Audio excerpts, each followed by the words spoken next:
11 minutes What did I do, sir? at 11 p.m. on July 31st, 2020 in Newport Richey. Being placed on arrest. For what, sir? They're 11 minutes that Marlowe Jones says should have never happened. For me? Yes, sir. Me? Yeah. And he says it took him 2 years to get that time back.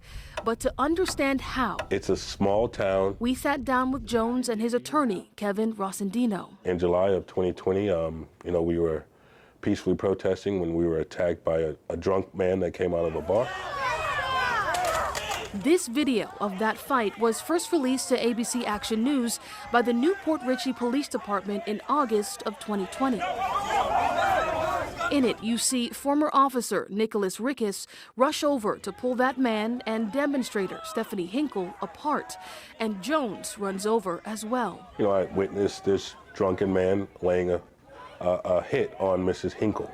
And at that point, I stepped in between the two and I tried to separate them. More officers and people begin crowding in, and Jones says he and Rickus spoke briefly. Bench, what do we got here? Police body camera footage from another vantage point shows Jones talking to officers. And eventually, that scene is cleared. The gentleman got arrested. Miss Hinkle, they talked to her, got her statement. She went home with her family that night, yeah. But exactly a week later, Jones says Hinkle's family called to say she was missing. We said we'll go file a missing persons report.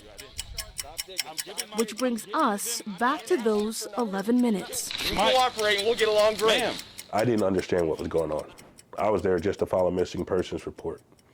Then they're telling me I'm being arrested. Over the course of the video, you hear Jones ask why he's being arrested several times. Can I please be told what I'm being arrested for? Yeah, he already told you, sir. And officers answer that he's being charged with felony battery on a police officer. When? Then, at 3.5 minutes in, you hear another officer say this off camera. We had you on video last week pushing one of our officers during that altercation. I pushed an officer? Yes. The problem is, body camera footage from that night doesn't show that happening. Somebody help!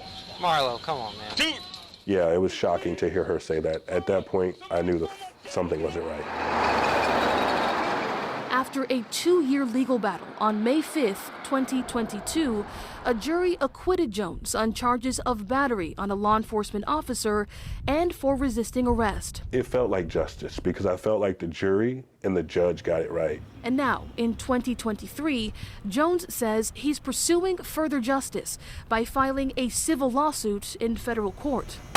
The 43-page complaint names the city of Newport Richey, its manager, the mayor, the former police chief, a current police officer, and 2 former officers, including Nicholas Rickus, who claimed that Jones pushed him back in 2020. Those are the people. Those are the people that had everything to do with why Marlowe had to go through what he went through.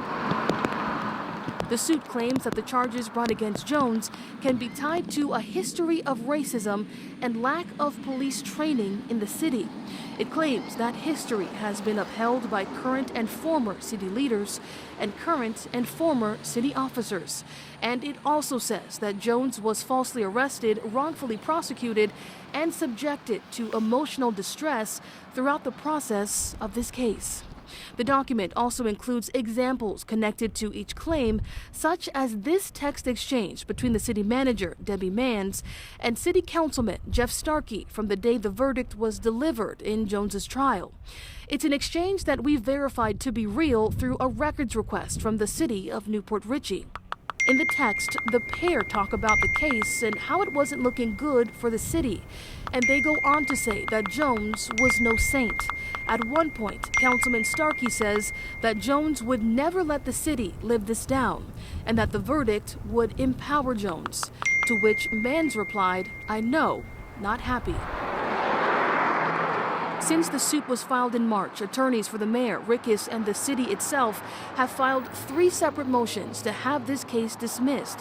They all assert that Jones's complaint doesn't have any legs.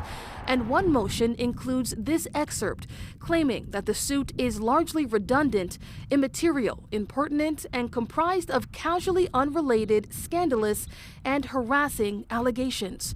But in spite of this, the case still appears to be moving forward through federal court. I want the people that are in power in the city of Newport Richey to be held accountable, because if we don't hold them accountable, then nobody else will. And Rossendino tells us they're seeking several $1 million in damages, which will give that accountability some teeth. Really, when you talk about civil rights, it's really a punishment, right? For a city like Port Richey, $1 million might be a punishment, but $5 million really is a punishment. So we wanted to maximize the amount of the punishment to the city. And it's a push that the pair plan to take all the way to a jury. Never going to stop fighting.